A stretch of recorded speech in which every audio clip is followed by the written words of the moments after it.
Hi, Linda. Thank you so much for joining us at Protech Community Partner Showcase. I really look forward to hearing more about and learning more about your interesting work. So I know you're an assistant professor at Ryerson's interior design, right? Can you tell us a bit more about your work? Yeah, thank you so much for having me. I'm excited to have our conversation today. My work is coming from my architectural training, so I'm also a licensed architect, and I look very much at questions of memory in the built environment and the ways in which things get recorded, or more so by whom and for whom these kinds of preservation practices happen. And my research looks to explore sort of alternative practices that might build other kinds of equity into who is part of that decision-making voice, and which voices get heard, and to also look for frameworks that allow a multiplicity of voices and perspectives to come together. So kind of making space for difference and moving away from a sort of monolithic narrative that we typically have when we think about architectural heritage and preservation at the moment. So, so part of your project, I know, is about revisioning or reimagining Chinatown, right? So how have your work over the last, and I know that work began before the pandemic. I'll be interested to know, like, how have your work evolved over this last year, and how has it been impacted by the pandemic? Yeah, so the project started basically when I moved to Toronto. I have been I've been abroad out of the province for the last 10 years before I moved here in 2018. But I did grow up around here. I grew up in southwestern Ontario. So I have all these childhood memories of driving many hours to Toronto, Chinatown to get groceries, and then driving back the same day. And so when I moved here in 2018, that's when the project began. And it also has shifted in a number of ways as a result of COVID-19. So in the beginning, one of the questions that I had was around this question of recording things. And in the field of architecture, the way that is standard for preserving buildings that are deemed worthy by whatever institution is using 3D scanning. But 3D scanning is becoming more and more affordable. There are now apps where you can scan small objects in low resolution, with your iPhone or your smartphone. However, to get a scan of an entire building or an entire neighborhood with sort of decent resolution is still not quite accessible, but that was one of the technologies that I had access to as soon as I arrived in my position at Ryerson School of Interior Design at FCAD. And so one of the things that I felt was the weight of, I actually have access to this and I can actually 3D scan all of Chinatown. And I have the capacity to do that. So it began really as like, we don't have records when we look in the Toronto City Archives. Mostly what is found is, applications for building renovations, drainage plans. It's never really intentional from at least an official or institutional or city side of things to want to maintain a record of this place or its architecture. And arguably its community.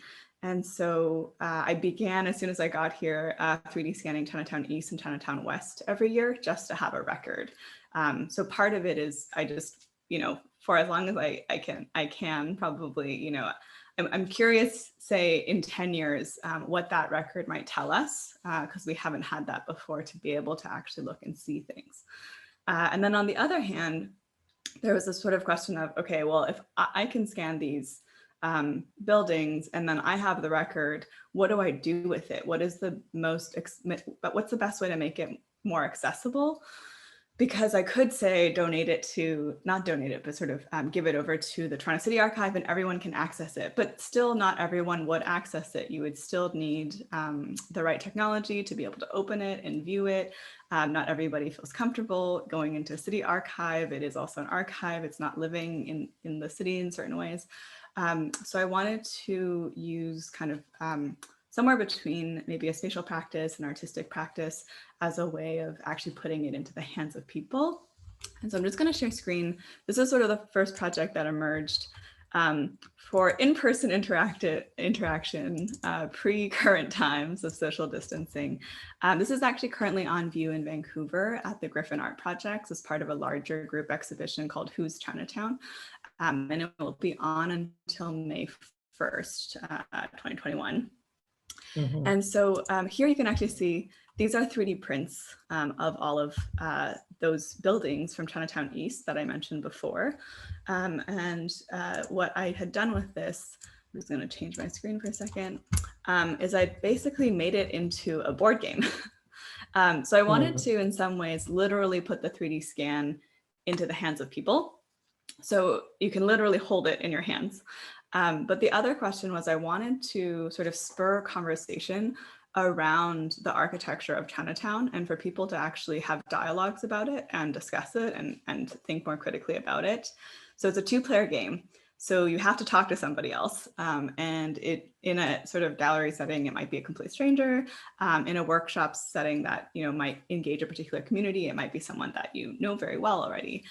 And out of the 99 game pieces on the board itself, you can see here in the photo, it only really fits somewhere between maybe 8 to 12 pieces, depending on how big the buildings are.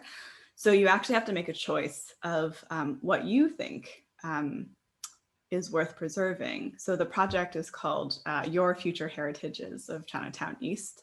So it's really about what your vision for what is worth preserving would be. And in this dialogue, it's for 2 people. So you can't make the decisions by yourself. You actually have to negotiate with someone else. You have to have conversations around why you're making certain decisions, how you're arranging things. So there's also a set of rules for how to play the game. And so after that happens, once the game is finished playing, there's actually a docent available who will teach the player how to 3D scan their finished board game. And part of that was also just wanting to give access to this technology to people. So there's like a little bit of training involved, but also they can hold the technology and they can actually, 3D scan it itself. And then what we do with then those 3D scans afterwards, on one hand, there's data analysis that we're doing in terms of looking at what is being selected. Are there trends within certain demographics? What are certain needs that we can identify? But on the other hand is also more of a artistic or collective vision. And so what we do with those is we're actually casting them in porcelain to sort of make those games that were played, those visions for the future, precious in a certain way, but also fragile. And so as more and more players play this game, they get added onto this gate scaffold. This gate is made the form of it is made from a 3D scan of Toronto's Chinatown East Gate. And the idea is that, this gate might be one of those more, in an architectural sense, traditional ways of how we might currently in the field represent a community. It is, tokenizing and othering in some ways. It may be familiar in other ways. It's definitely easily digestible. And this is the kind of things that can be institutionally supported at the moment, but we don't have a process for supporting a sort of co-constitution of a collection of diverse voices. And so the idea is to sort of overtake this structure with your and our collective sort of re-envisioning of what we deem worthy of preserving. And then, of course, actually, luckily right now in Vancouver, this show is to some degree happening in person. It's physically installed. People can visit, people can play. Of course, it's by appointment only and it's very social distance. It's very different than I had initially envisioned this might be. And so one of the other things that happened was this show was originally supposed to be exhibited in Toronto at Cecil Community Centre last year in May as part of my ZM Intersections Festival, which of course has been postponed. And that's been postponed until this May, actually, so coming up soon. After it was postponed, my ZM had asked, they're so supportive and kind and sort of understanding. They had asked if there was anything that I wanted to do virtually, this was last April. If there was something that I wanted to do, they were happy to support me in doing that. But also no pressure. Like if it's a time that focus needs to be put elsewhere, they were also, completely fine with that, which was a really nice kind of supportive space to think through. And we were supposed to have a Chinatown symposium as part of that exhibition. And so what we did was me and the 5 other speakers for that symposium, we just met on the same day we were supposed to have the symposium. And we just had a conversation around, is there something that we felt like we could do together, a digital event that could be helpful in this moment? Is there something that we could kind of do together? And so I'm about to share a next set of slides, and this is sort of where that project came from. And it's called Reimagining Chinatown 2050, Speculative Fictions from Toronto's Chinatowns. So it was an online writing workshop. And here are all of our lovely facilitators. We had 10 facilitators, 2 facilitators per group, working with about 5 to 8 authors. And we were using the genre of speculative fiction as a way of reimagining a different response to the future that we were sort of being told was true. In the media, there was at that time, and as there is now, a very, very narrowing sense of what it not only means to be, Asian Canadian or Chinese Canadian, how Chinatown or Asian Canadians need to behave in order to gain, broader acceptance, or what the behavior is supposed to be as a result of, facing discrimination. All of these things of a very, very, very narrow sense of a reality that we only had to operate within. And so the aim of the workshop was really to provide a moment of expansion and hope to produce a space of generosity where we could allow ourselves to dream and think and write about a very different future, which is to say, about a very different present moment, using the future as a way to allow ourselves to dream differently about the present. And so this is, you can see one of the groups. We started with a kind of collective world building workshop with all of the participants within your section together to just sort of collectively think about and have a talk about sort of what this world might look like. And then some of the questions that we asked were, one was the COVID-19 challenge, thinking about, what happens in the aftermath of COVID-19? Did new social or political systems take root following the changes that were made after the breakout? What are the assumptions we can make about the society, history, social structures, how people view life, death, technology, health tracking, socially distancing, universal income, et cetera? And then other questions were, generally always around the question of change. So who seeks change? Who seeks to prevent that change? Are there others in the world seeking different kinds of change? And so really kind of thinking about what a maybe quite radically different future might be. So here you can see some of the sort of mapping together that was done on a kind of a collective exercise and dialogue. And then after that, we moved into sort of individual character building and then writing. And the workshops then continued for several months. And of the original 50 participants, about 11 authors continued writing and completing their stories. And so we now have an anthology of 11 authors speculating about very different possible futures. And we are also then currently in the process of actually modeling all of their worlds in virtual reality.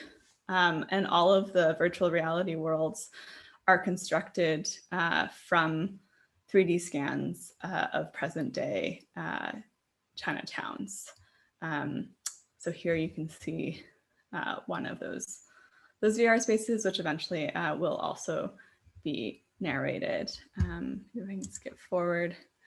And so in this story, there is a dialogue around the question of gardening and the vibrancy of being able to have produce in an otherwise sterile other kind of world that exists in the future. And so some of these things are also being questioned in these physical virtual environments.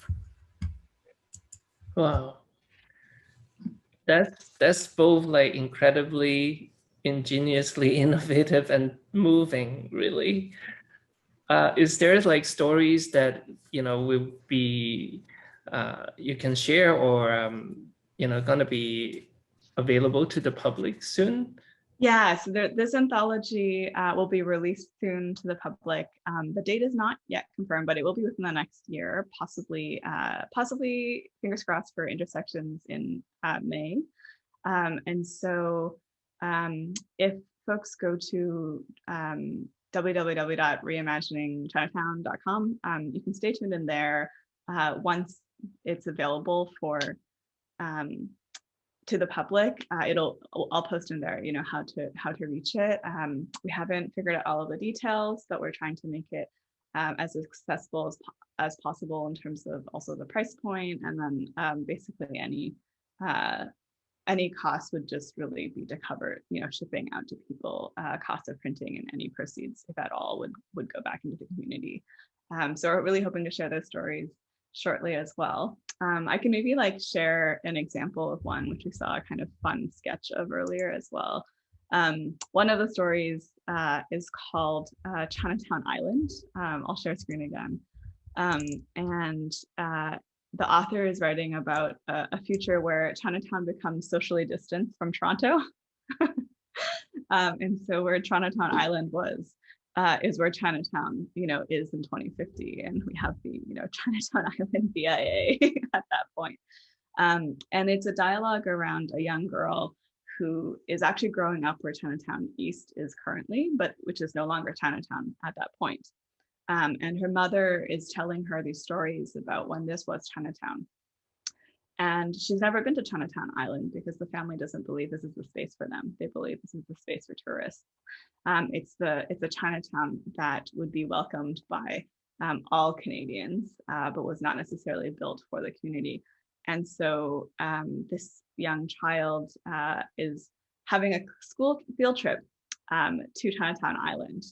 And the mother is hesitant to sign her holographic field trip form, but eventually allows her to go. And as she comes to this place, it's sort of an inner dialogue around her confrontation with something that both makes her feel like she's on display, but also finding moments of community and connection. And so this is sort of negotiation, constant negotiation, which is also very indicative of the present moment between being othered, having to be strategic in, using orientalization as a design strategy in representation to be able to persist and occupy space within a city, and yet having that also be something that is narrowing and closing. And so the story then unfolds around a question of these dialogues set in the future, but really talking about the present moment.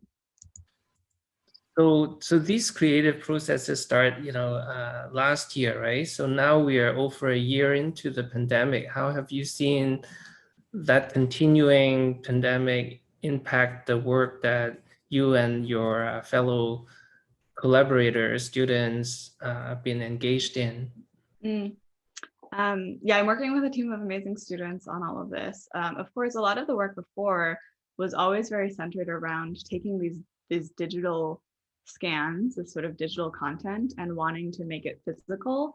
And a lot of that is one, because as architects we build, but the other is because it makes it tangible. It sort of makes it real in some ways. And there was a kind of desire of using that as a means to make something more accessible, more visible to everyday people, not just existing, in the ether of the digital. Of course, since we are now all working remotely, I'm also working remotely with my project team, it's not really possible to do the same kind of work. So a lot of the pivoting online is definitely a response to the kind of situation that we're in. So these are, building out these VR worlds. These are things we can do right now. So we're definitely doing those things right now. Whereas I do think if we were in person, there would have been a desire to also give a sense of physicality to some of those spaces, which may also happen, in the future as well. But it's also been really exciting. I think there's just been a lot of development around VR, as well as just like in terms of like web interfaces, interaction, sort of like software, like all of these things has developed so rapidly in the last year. Like outside of my field, just in terms of technology I'm using. And I think there's a lot more opportunity now. I think people are also more familiar with more comfortable in some of these digital spaces. So I think there isn't new potential in terms of sort of bringing these experiences or taking this data that I have and visualizing it and sharing it in a digital way that, was maybe not necessarily as possible 2 years ago. Mhm. Yeah, so recently we had a workshop with the Chinatown Business Associations, and I think people talk about the challenges impacting Chinatown through the pandemic and the need to revision a future where, like all the impact and aftermath might actually kind of dictate some of the reimagining and architectural reorganizing of Chinatown. How do you see your work fit into that need and vision? Yeah, I mean, I think a lot of the impact now that is happening are actually around prejudices and stereotypes that we've been facing for like over 100 years, right? I think I always cite this as an example, and I think it's a really interesting one, which is like, this is one of the first instances of like Chinese built architecture in America, like Chinese American built architecture. And this happens in 1892 in Chicago at the World's Fair, at the World's Expo. And there's a Chinese village and theater pavilion. And originally that would have been something that, the Qing government would have funded and raised and probably, sent skilled builders over to construct. However, this was also in just before that, in 1892, the Chinese Exclusion Act was extended in the US. So the Qing government actually decided not to support and sort of withdrew from participation in this World Expo. And so this pavilion was still there. And so who made that? Actually, it was Chinese Americans, mostly in Chicago, who built it. And they were trying to basically correct the prejudice of European Americans against Chinese, including stereotypes that they're like morally corrupt, addicted to opium, prostitutes, agents of infectious disease, in an attempt to gain broader acceptance within mainstream society. And all of these things, 129 years later, it's still, so much has changed and so little has changed. And so the first instance of architecture was being used as a tool to gain broader acceptance in society, right? That's what it was made for. That's why it looked the way it did, with its like very, stereotypical eaves and like overhanging roofs. And even though, at that time in China, like none of that was necessarily authentic, the way that it was all sort of collaged together was never going to be found in China. But this is where architecture comes from. And then we have a similar story then in San Francisco, which is often the Chinatown that's cited to be the source of the architecture that we know and love everywhere today. And it's very similar. It happens only a few years later. I believe it was 1906, after the San Francisco earthquake. Chinatown was sort of razed to the ground, and the city didn't want to rebuild. Instead, they wanted to build what was called the City Beautiful plan, which was by the same architect that actually designed the master plan for the World's Expo. And the World's Expo was actually nicknamed the White City. Oh dear. And it was nicknamed the White City because all the buildings were white. They were homogeneous. They were uniform in size, scale, and it was an ideal for social cohesion for society.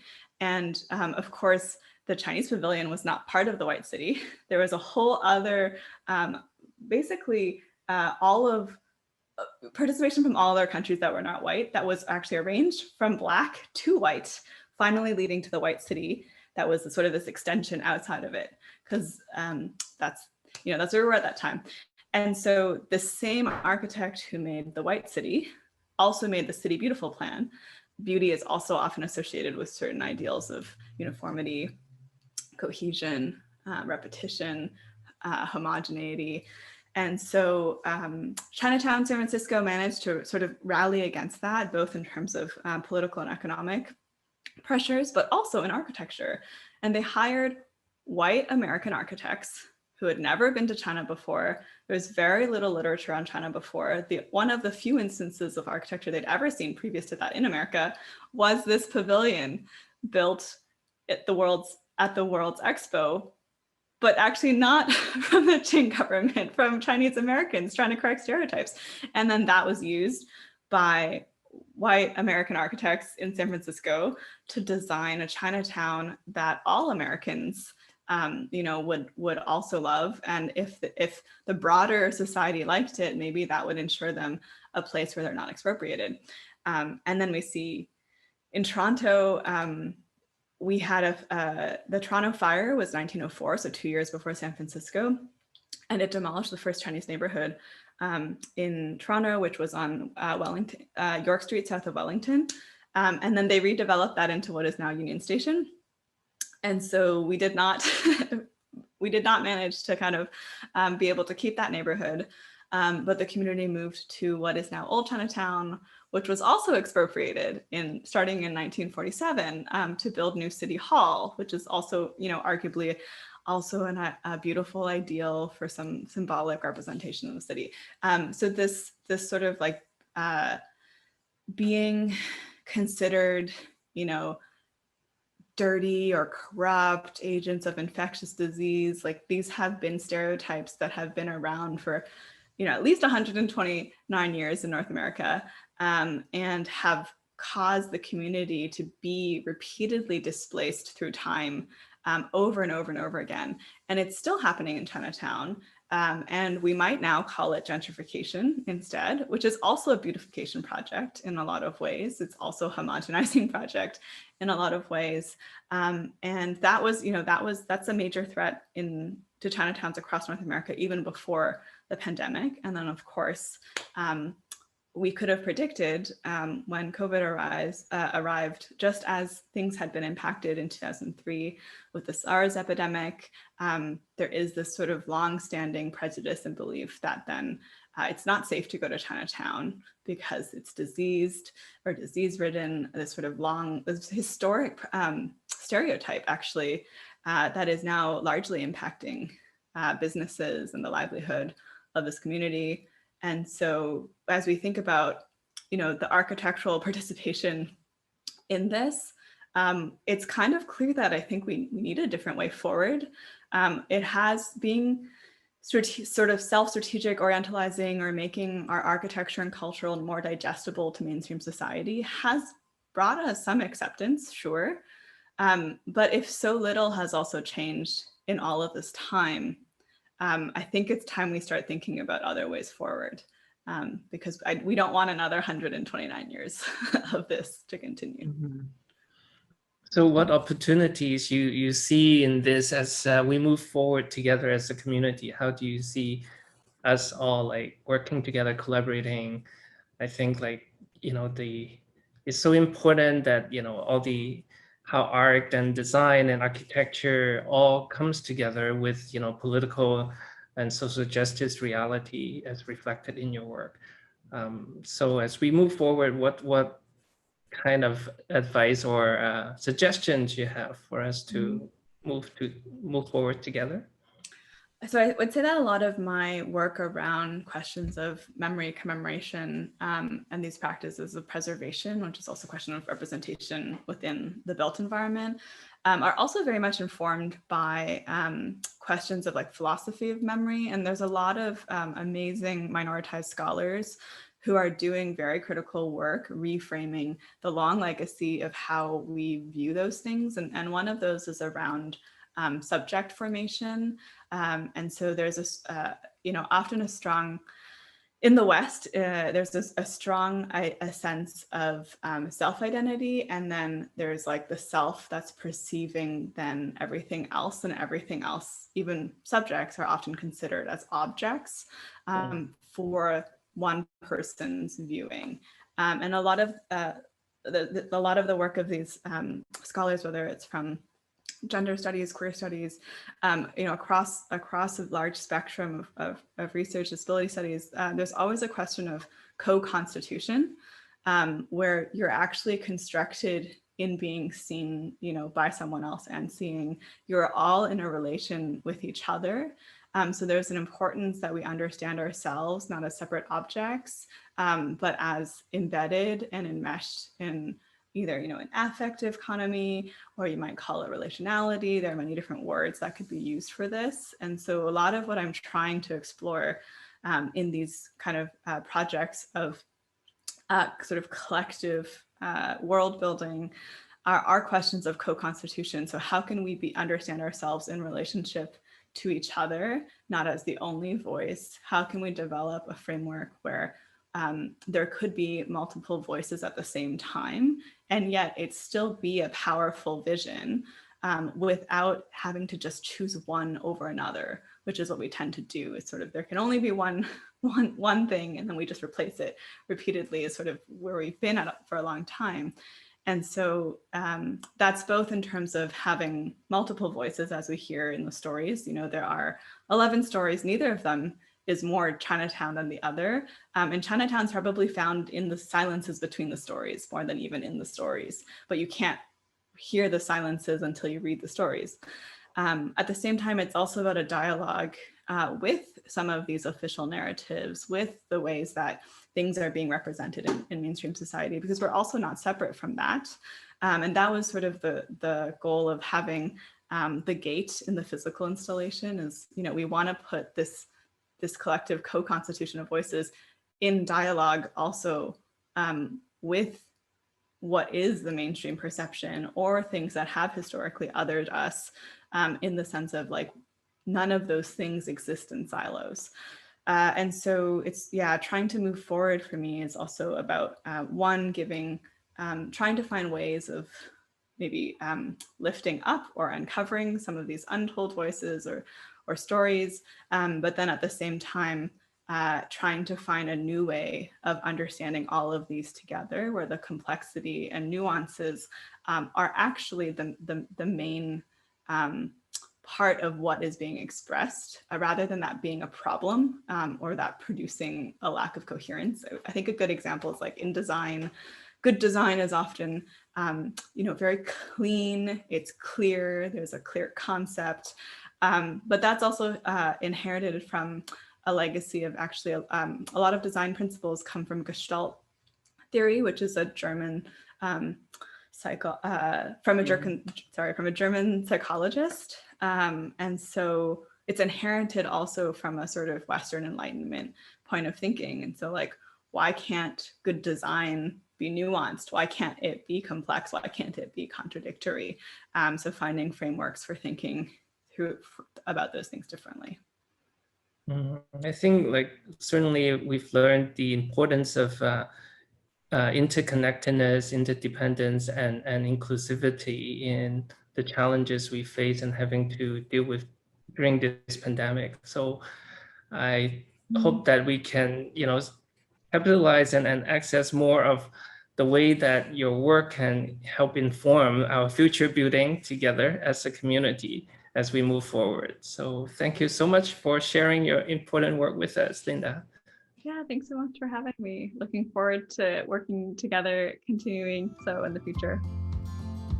That's great. Thank you.